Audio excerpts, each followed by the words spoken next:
There's a huge problem here in Fairfax County. We've had many deaths. The number of deaths has been increasing. MAT stands for Medication-Assisted Treatment. It has come to refer specifically to opioid treatment, but actually medication-assisted treatment has a wide spectrum, and because we use medications in the treatment of not only opioid dependence, but also alcohol and other substances. Medication-assisted treatment is successful. It has a higher success rate than the traditional treatment without medications. It's best used combined with psychosocial treatment.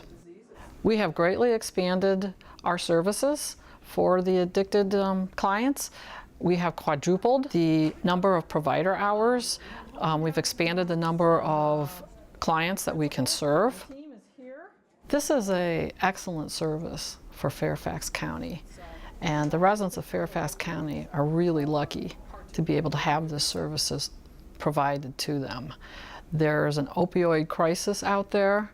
There are people dying, and we have a service here that is easy to access, extremely affordable, extremely welcoming, and extremely effective.